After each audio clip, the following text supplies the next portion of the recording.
எலியோட daring. சம்பக்வன் சுந்தர்வனோட பக்கத்து காடு. சுந்தர்வன் காட்டுக்குள்ள ஓடுற சோன் நதி சம்பக்வன் காடு வழியா இவங்க காட்டுக்கு வருது.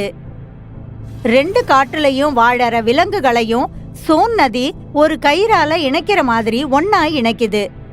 என்ன வித்தியாசங்கள் இரண்டு காடுலயும் இருந்தாலும் அவங்களுக்குள்ள ஒரு நட்பு இருந்தது. எப்பவாவது ஏதாவது பெரிய பண்டிகை வந்தா அடுத்த காட்டுலேருந்து ராஜா ராணி இல்ல சொந்தக்காரங்களை அங்க கூட்டிட்டு வருவாங்க. காலம் மாறிடுச்சு. இப்ப சம்பக்வன் ராஜா ஷேர் சிங் ராஜ்யம் பண்ணிட்டு இருக்காரு. அதுக்கு முன்ன சுந்தர்வன்ல பகீராங்கிற பேர்ல ஒரு புலி ராஜ்யம் பண்ணிட்டு இருந்தது. ஷேர் சிங் தன்னோட முன்னோர்கள் மாதிரி நியாயத்தோட தர்மத்தோட ராஜ்யம் பண்ணல.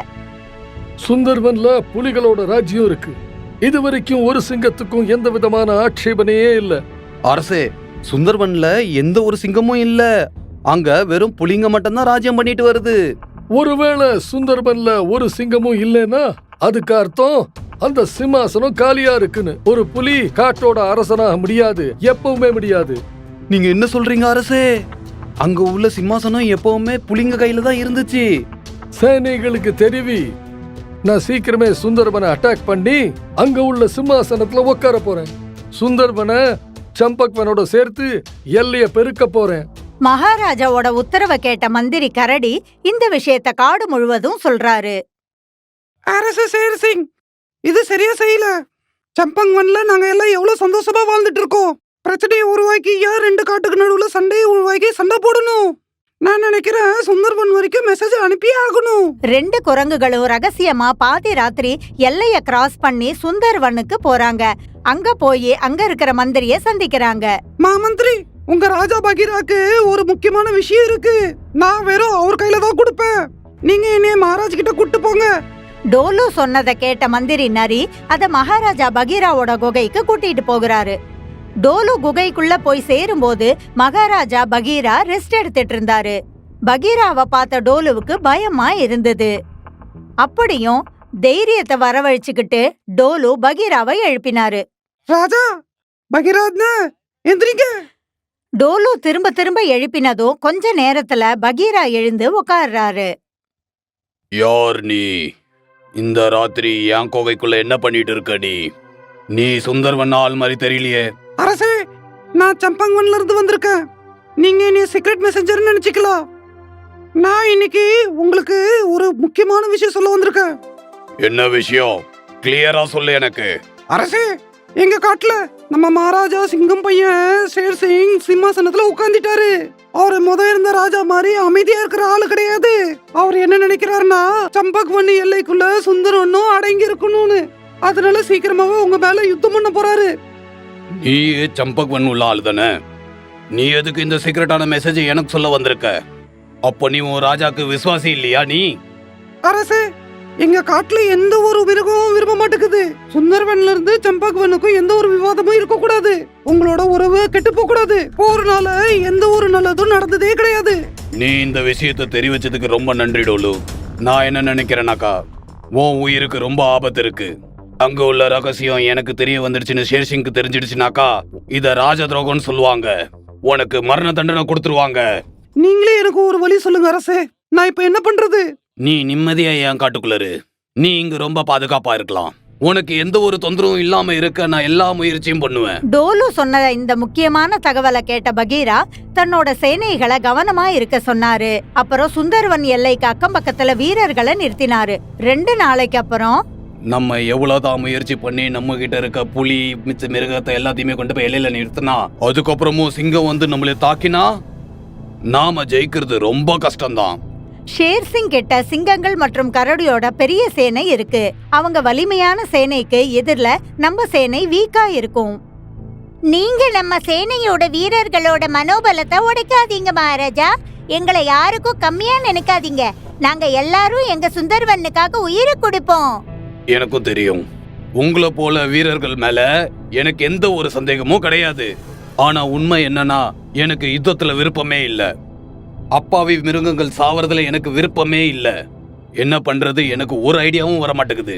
நீங்க இந்த யுத்தத்துக்கு ரெடியா இருக்கீங்கன்னா சரி, இப்ப யுத்தம் நடந்தே தீரும். அடுத்த நாள் ஷேர் சிங் தன்னோட காட்டிலேந்து ஒரு விலங்கை அனுப்பி பகீராவுக்கு செய்தி அனுப்புறாரு. கடிதம்: பகீரா காட்டுக்கு ராஜாவாகும். அதனால உங்க சுந்தர்வன்ன சத்தம் போடாம எனக்கு கொடுத்துட்டு உங்க உயிரை காப்பாத்திட்டு இங்கேருந்து ஓடி போயிடுங்க. ஒருவேளை உங்களுக்கு இந்த கண்டிஷன் ஓகேன்னா சரி, இல்லைன்னா நாளை காலையில சூரிய உதயமான உடனே நாங்க சுந்தர்வன் மேல படையெடுப்போம். கடிதத்துல எழுதி இருந்தது போல அப்படியே நடந்தது. அடுத்த நாள் சூரிய உதயம் ஆனதுமே ஷேர்சிங் சுந்தர்வன் மேல தாக்குதல் நடத்துச்சு. ஒரு நாள் முழுக்க சுந்தர்வன் மற்றும் சம்பக்வன்ல பயங்கரமா சண்டை நடந்தது. சாயந்தரம் ஆனதும் யுத்தம் நிக்கும். அப்ப ஷேர்சிங் தன்னோட சேனை கிட்ட வராரு. இந்த பகீராவோட சேனை நான் நினைச்சதை விட அதிகம் தைரியசாலியா இருக்கு. எனக்கு தோணுது நாம இவங்க கூட சண்டை போட்டு ஜெயிக்கவே முடியாது. வேற ஏதாவது வழியதான் தேடணும். இப்ப யுத்தம் செய்யாம வேற ஏதாவது ஒரு வழியில சுந்தர்வனை மடக்கணும். மந்திரியாரு, நம்ம சுந்தர்வன்ல சோன் ஆறு இருக்கே, அதுல அணைய கட்டுங்க. சுந்தர்வனுக்கு போய் சேர்ற வெள்ளத்தை தடுத்து நிறுத்துங்க. நானும் பாக்குறேன் தண்ணி இல்லாம எவ்வளவு நாள் தான் உயிர் வாழ முடியும்னு. ஆனா அரசே, ஆற்று தண்ணியில எல்லாருக்குமே பங்கு இருக்கே. நம்ம விருப்பத்துக்கு ஆற்று தண்ணியை எப்படி நிப்பாட்டுறது? மந்திரி கரடி, இந்த காட்டுல எல்லாம் ஏன் இஷ்டப்படிதான் நடக்கும். அதனால நான் என்ன சொன்னேனோ அதை முதல்ல நீங்க செய்யுங்க. போர்ல ஒரு உயிரை கொல்றது தப்பு இல்லைன்னா தண்ணியை நிறுத்துறதுல எந்தவித தவறுமே கிடையாது. மகாராஜா, தண்ணியை நிறுத்துறதால சுந்தர்வன்ல இருக்கிற விலங்குகள் தாகத்தால இறந்து போவாங்க. தண்ணி இல்லாம யுத்தத்துல எப்படி சண்டை போடுவாங்க? நீ சரியாதான் சொல்ற குள்ள நரியே. இந்த தண்ணி தான் நம்ம கையில இருக்கிற ஆயுதம். நீ பாத்துக்கிட்டே இரு. 2 நாளைக்குள்ள பகீரா நேரா இங்க வந்து என் காலில் விழுவான். ஷேர் சிங் சொன்னதை கேட்டதும் காட்டு விலங்குகள் மரக்கட்டை மற்றும் கயிறை சேர்க்க துவங்கினாங்க. அப்புறம் நதியில தடுப்பு போட ஆரம்பிச்சாங்க. விலங்குகளோட முயற்சியால நதியில தடுப்பு அமைக்கப்பட்டு தயாராயிடுச்சு. அதனால தண்ணி சுந்தர்வனை நோக்கி போறது நின்னுடுச்சு. சுந்தர்வனோட நதி வறண்டு போனதும் தாகத்துல நாக்கு வறண்டு போன விலங்குகள் பகீரா கிட்ட வந்தாங்க. பகீரா, ஏற்கனவே இங்க இருக்கிற மிருகங்கள்லாம் சூட்டுல தவிக்குது. இப்ப இங்க தண்ணி கொஞ்சம் கூட இல்ல. நம்ம சோனாறு வாடி போச்சு. எலி சொன்னதை கேட்ட பகீரா ரொம்ப கவலையில ஆழ்ந்து போகுது. நான் நினைக்கிற தோல்வியை ஒத்துக்கொள்ளணும்னு. நான் என் பிரஜைகள் தாகத்துல சாகணும்னு விரும்பல. நான் என்னோட தோல்வியை ஒத்துக்கிறேன். இருங்க அரசே, எல்லாத்துக்கும் வழி இருக்கு. நீங்க இப்படி பயப்பட்டீங்கன்னா எதுவும் நடக்க போறது இல்ல. எனக்கு ஒரு ஐடியாவும் தெரிய மாட்டேங்குது. உன்கிட்ட ஏதாவது ஒரு ஐடியா இருந்தா எனக்கு சொல்லு. அரசே, நீங்க காட்டுல இருக்கிற எல்லா மிருகத்தையும் அந்த அணைக்கு பக்கத்துல போக சொல்லுங்க. அவங்க கிட்ட சொல்லுங்க ஒரு முறை அணைய உடைக்க முயற்சி செய்ய. பகீராவுக்கு எலியோட பேச்சு சரின்னு பட்டது. அது தன்னோட வலிமையான சிப்பாய்களை தடுப்ப திறக்க அனுப்பினாரு. 2 வீரர்கள் தடுப்பு கிட்ட போறாங்க. அங்க பார்த்தா ஷேர் சிங் பலத்த காவல் போட்டிருக்காரு. எல்லா இடத்துலயும் பலத்த காவலை பார்த்த பகீராவோட வீரர்கள் மறுபடியும் தங்களோட காட்டுக்கே வராங்க. அரசே, டேம் வரைக்கும் போறது ரொம்ப கஷ்டம். அங்க முக்குக்கு முக்கு சிப்பாய்ங்க நின்னுட்டு இருக்காங்க. வீரர்கள் பேச்ச கேட்ட பகீரா ரொம்ப கவலைப்பட ஆரம்பிச்சது. அரசே, நீங்க கவலைப்படாதீங்க. நான் சத்தியம் பண்றேன், இந்த அணைய கொதறிட்டு தான் திரும்புவேன். இவ்வளவு பெரிய பெரிய வீரர்கள் தோல்வியை ஒத்துக்கிட்டாங்க. நீ தனியாவே இந்த வேலையை செய்வேன்னு உனக்கு தோணுதா?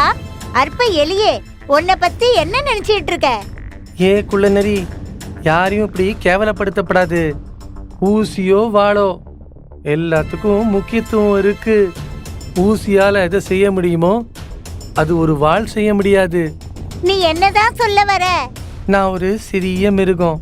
முக்கியமான விஷயம், நான் சுரங்கத்தை பண்ணி அதுக்குள்ளாலையும் போக முடியும். அதனால யாருக்கும் தெரியாம நான் அணை வரைக்கும் போய் சேர முடியும். எலி பேசினதை கேட்ட பகீராவுக்கு ரொம்ப சந்தோஷமா இருந்தது. அதெல்லாம் சரிதான். இந்த வேலை செய்யறது ரொம்ப டேஞ்சரு. அதையும் மீறி நீ போக விரும்புறியா? சுந்தர்வன் என்னோட வீடு. வீட்டை காப்பாத்துறது என்னுடைய கடமை. அதுக்காக நான் என்ன வேணாலும் செய்வேன். எலியோட டேரிங் பேச்ச கேட்ட பகீரா அங்க போறதுக்கு உத்தரவு கொடுத்தது. எலி ரொம்ப புத்திசாலித்தனமா நிலத்துக்கு அடியில சுரங்கம் தோண்டி அந்த தடுப்பு வரைக்கும் போகுது. அங்க போய் எல்லார் கண்ணிலையும் மண்ணை தூவிட்டு ஒண்ணு ஒன்னா தன்னோட முன்பல்லால எல்லா கயிறையும் அறுக்க ஆரம்பிச்சது. பல மணி நேரம் உழைப்புக்கு பிறகு கடைசியில தடுப்புல கட்டப்பட்டிருக்கிற கயிறு அறுந்து போகுது. அதனால தண்ணி மெதுமெதுவா சுந்தர்வனை நோக்கி போக துவங்குச்சு. கொஞ்ச நேரத்திலேயே எலி எல்லா கயிறையும் அறுத்துடுச்சு. அதனால தடுப்பு உடைஞ்சு போயிடுது. சுந்தர்வன் வரைக்கும் தண்ணி என்னமோ வந்துச்சு, ஆனா எலி இப்போ வரையும் எங்கேயுமே தென்படல. நம்ம எலிகிட்ட இருந்து ரொம்ப விஷயம் கத்துக்க வேண்டியது இருக்கு. தன் உயிரை பத்தி கவலைப்படாம நம்ம எல்லாரோட உயிரையும் அது காப்பாத்திருக்கு. நான் என்ன நினைக்கிறேன்னா, ஆட்டோட ஸ்பீட்ல எலி முங்கிடுச்சுன்னு நினைக்கிறேன். இனிமே அது என்னைக்குமே திரும்பி வராது. ஆனா சுந்தர்வன் எலியோட தைரியத்தை எப்பவுமே ஞாபகம் வச்சிருக்கோம். அப்ப எதிர்ல மரக்கட்டை மேல உக்காந்துகிட்டு மிதந்துகிட்டே சுந்தர்வனை நோக்கி எலி வர்றது தெரிஞ்சுது. அங்க பாருங்க, நம்மளோட தைரியசாலி எலி வந்துட்டு இருக்கு. எலி திரும்ப வந்ததை பார்த்த முழு சுந்தர்வனும் சந்தோஷத்துல குதிச்சாங்க. எல்லாரும் துள்ளி குதிக்க ஆரம்பிச்சாங்க.